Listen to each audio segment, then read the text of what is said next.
الحمد لله وحده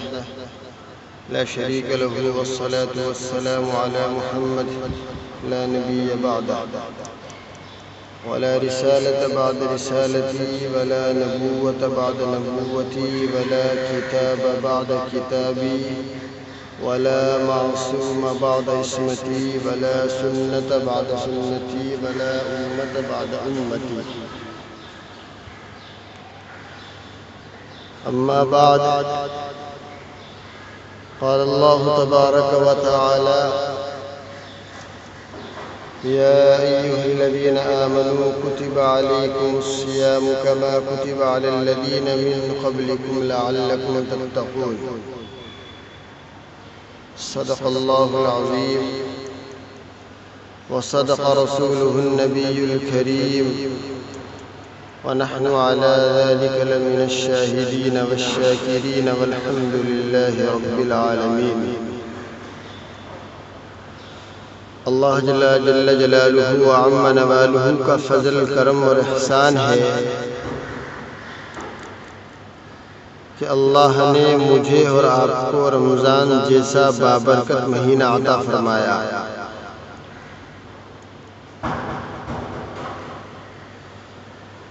اور ایک موقع دیا ہم تمام کو کہ ہم اللہ کے حضور اپنے گناہوں کی معافی اور تلافی کر سکیں،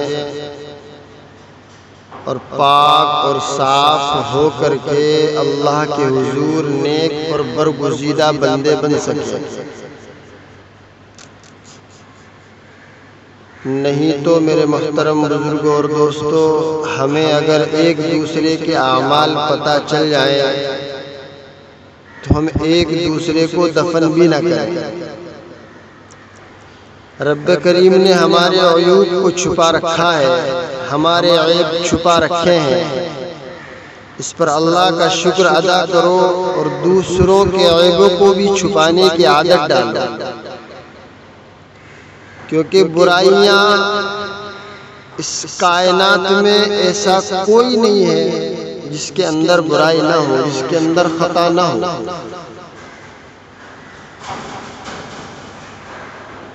نبی کریم صلی اللہ علیہ وسلم نے واضح طور پر فرما دیا کہ کل بنی آدم خطاؤون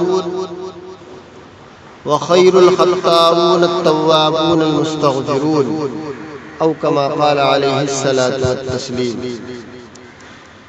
کہ تمام بنی آدم خطا کار ہیں، سیاہ کار ہیں، گنہگار ہیں، لیکن بہترین خطا کار، بہترین غلطی کرنے والا وہ ہے توابون المستغفرون، جو اپنی خطا پر اللہ کے حضور توبہ اور استغفار کرے.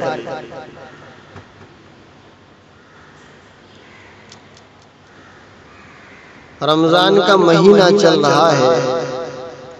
آپ تمام حضرات داد کے مستحق ہیں اور قابل ستائش ہے کہ اس مشکل گھڑی میں جس وقت نفس نفسی کا عالم ہے، ہر انسان پریشان ہے. کبھی کبھی میرا خود کا دماغ کام نہیں کرتا ہے کہ سب چل کیا رہا ہے. مسجد ویران پڑی ہوئی ہے، ہر آدمی گھر میں قید ہے،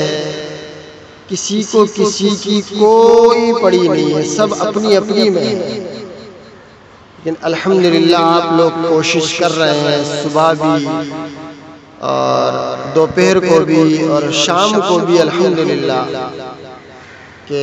ہماری مائیں بہنیں اپنے وقت کو فارغ کر کے صبح میں بھی آتی ہیں کچھ آیت کریمہ پڑھنے کے لیے اور قرآن اور ذکر اور استغفار کے لیے، اور کچھ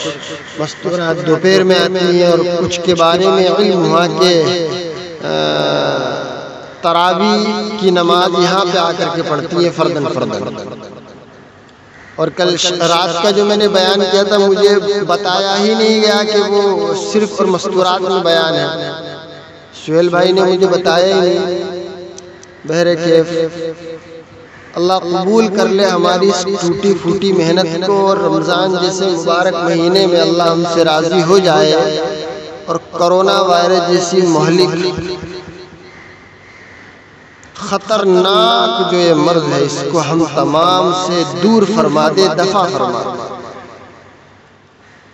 اللہ سے کچھ بھی بعید نہیں ہے، وہ کن کہے گا فیکون ہو جائے گا۔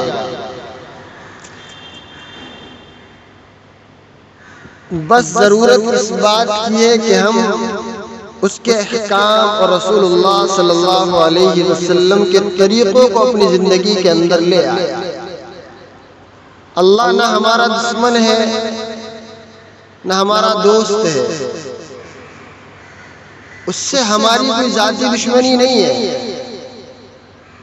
نہ وہ کوئی ہمارا کوئی خاص ہے، اس کو ایک لگاؤ ہمارے اعمال کے تعلق سے ہے۔ ان اکرمکم عند اللہ اتقاکم، اس کے نزدیک تقوی ایک معیار ہے اس کی محبت کا اور اس کی قربت کا۔ اگر آپ متقی ہیں، اگر آپ پرہیزگار ہیں تو آپ اللہ کے بہت زیادہ قریب ہیں، اور اگر آپ ایسے نہیں ہیں تو پھر اللہ کی لعنت، ملامت اور پھٹکار آپ پر زوردار برسے گی۔ اور یہ جو رمضان المبارک کا مہینہ میری ماں و بہنوں اللہ نے دیا ہے، یہ بڑا بابرکت مہینہ ہے۔ کسی شاعر نے کہا ہے کہ پابند رکھنا اپنی نظر، کان اور زبان کو، محض پیٹ کی پابندی سے روزہ نہیں ہوتا۔ آپ یہ سمجھ رہے ہیں کہ صرف جو ہے بھوکا رہ لیا اور روزہ ہو گیا؟ نہیں میرے محترم بزرگوں اور دوستو، اس کے کچھ احکامات ہیں، اس کے کچھ فضائل ہیں۔ رسول اللہ صلی اللہ علیہ وسلم نے فرمایا کہ جس نے ایک دن خدا کی راہ میں روزہ رکھ لیا، اللہ تعالیٰ اسے دوزخ سے اس قدر دور کر دیں گے کہ 70 سال میں جتنی دور پہنچا جائے۔ تو کچھ تو فضیلت ہوگی اس روزے کی، کچھ تو رولز اور ریگولیشنز ہوں گے اس روزے کے، اور جنت جو اللہ نے بنائی، احادیث مبارکہ میں آتا ہے کہ اسپیشلی ایک دروازہ جو بنایا اللہ نے، وہ جس کا نام ریان ہے، اس سے صرف روزے دار ہی داخل ہوں گے۔ تو ہم تھوڑا غور کریں اور سوچیں اپنے حالات پر، اور مشاہدہ کریں کہ ہم روزے سے ہیں تو واقعی ہمارا روزہ ہے۔ خاتم النبیین صلی اللہ علیہ وسلم نے فرمایا، جس نے روزے دار کا روزہ کھلوایا یا مجاہد کو سامان دے دیا تو اس کو روزے دار جیسا اجر ملے گا، اور غازی اور روزے دار کے ثواب میں کمی نہ ہوگی، جیسا کہ دوسری احادیث سے بات واضح طور پہ ثابت ہے۔ ہر چیز کی زکوٰۃ ہے، مال کی زکوٰۃ ہے۔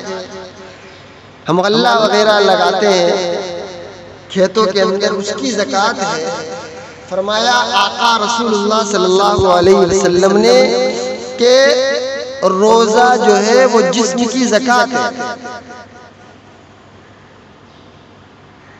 کتنے فضائل میں مسلسل 3 یا چوتھے بیان میں بات عرض کر رہا ہوں کہ روزے کے بہت فضائل ہیں۔ اگر پورے مہینے دن میں 3 بار بھی اگر میں بیان کروں اور قرآن اور احادیث کی روشنی میں صرف روزے کے فضائل بتاؤں تو کم پڑ جائے گا وقت۔ حضرت ابو ہریرہ رضی اللہ تعالیٰ عنہ نے فرمایا کہ نبی کریم صلی اللہ علیہ وسلم نے ارشاد فرمایا کہ جب رمضان المبارک کا مہینہ آتا ہے تو اللہ کی جانب سے جنت کے دروازوں کو کھول دیا جاتا ہے۔ رمضان کی پہلی رات میں جنت کے دروازے کھول دیے جاتے ہیں اور اس کا کوئی دروازہ بند نہیں ہوتا، اور ایک پکارنے والا صدا لگاتا ہے، اے خیر کے طلبگار متوجہ ہو جا، اے شر کے طلبگار باز آ جا۔ ابن عباس رضی اللہ تعالی عنہ نے نبی کریم صلی اللہ علیہ وسلم کا ارشاد نقل کیا ہے کہ اللہ تعالی رمضان کی پہلی رات میں جنت اور جہنم کے دروازوں سے ارشاد فرماتے ہیں، اے رضوان جنت، جنت کے دروازے کھول دو اور جہنم کے داروغہ سے فرماتے ہیں کہ اے مالک، جہنم کے دروازے امت محمدیہ صلی اللہ علیہ وسلم کے روزے داروں پر بند کر۔ ہم اپنا ایک روٹیشن بنا لیں کہ ہمیں کیا کرنا ہے، کیسے اعمال کرنے ہیں۔ رمضان کے آنے سے پہلے ہمیں ہر عمل کا ایک روٹیشن بنا لینا چاہیے۔ سیدنا عبداللہ ابن عمر رضی اللہ تعالیٰ عنہ ارشاد فرماتے ہیں کہ نبی کریم صلی اللہ علیہ وسلم رمضان سے پہلے خطبہ دیتے اور فرماتے کہ تمہارے پاس رمضان کا مہینہ آ رہا ہے، بس تم اس کے لیے تیاری کرو اور اس میں اپنی نیتوں کو درست کرو۔ اس حدیث پاک سے معلوم ہوتا ہے کہ رمضان المبارک کی آمد سے پہلے اس کی تیاری کرنی چاہیے، اور قاعدہ بھی یہی ہے کہ ہر چیز کی تیاری اس کے آنے سے پہلے ہوتی ہے۔ مثلا اگر کوئی مہمان کے آنے کی خبر ہو تو اس کے آنے کے بعد اس کی تیاری نہیں ہوتی ہے، اس کی تیاری پہلی کرنے ہوتی ہے۔ اسی طرح رمضان بھی مومن کے لیے ایک بہت ہی اہم، معزز اور مکرم مہینہ ہے۔ اس کی قدردانی کے لیے بھی پہلے سے تیاری کرنی چاہیے، اور ذہنی اور عملی طور پر انسان کو اپنے آپ کو تیار کرنا چاہیے۔ مسکینوں کی، یتیموں کی، بیواؤں کی کفالت کرنی چاہیے، ان کی سرپرستی کرنی چاہیے۔ حضرت ابو ہریرہ رضی اللہ تعالیٰ عنہ سے روایت ہے کہ رسول اللہ صلی اللہ علیہ وسلم نے ارشاد فرمایا، کسی بیچاری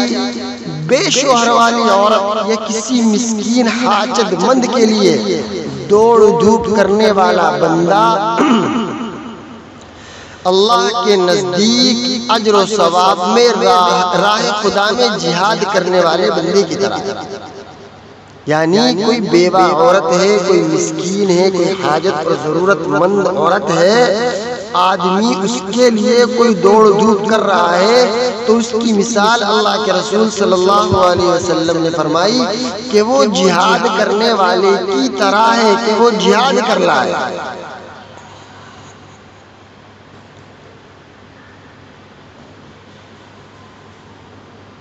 ہم میرے محترم بزرگ اور دوستو اپنے آس پاس دیکھیں، اپنے پڑوسیوں کا خیال رکھیں، اور خصوصاً اس وقت میں جبکہ لاک ڈاؤن چل رہا ہے، بڑی اشد ضرورت ہے، بہت خاص ضرورت ہے۔ کوئی بھوکا نہ رہے ہمارا پڑوسی۔ باقی تو میرے محترم بزرگ اور دوستو اس مہینے میں اللہ کا جو فضل ہے، جو کرم ہے، وہ عام ہے۔ اللہ انسان کو عبادت کے لیے فارغ کرنا چاہتا ہے، اور سرکش جو شیاطین ہوتے ہیں، جو جنات ہوتے ہیں، اللہ ان کو بھی قید کرتا ہے تاکہ میرے ایمان والے بندے، میرے نبی صلی اللہ علیہ وسلم کی امتی ہر اعتبار سے فارغ ہو کر کے شیطان کے شر سے پاک میری عبادت کر سکتے۔ حضرت ابو ہریرہ رضی اللہ تعالیٰ عنہ سے ارشاد ہے کہ آپ صلی اللہ علیہ وسلم نے فرمایا کہ جب رمضان کی پہلی رات ہوتی ہے تو شیاطین اور سرکش جنات کو قید کر دیا جاتا ہے، یعنی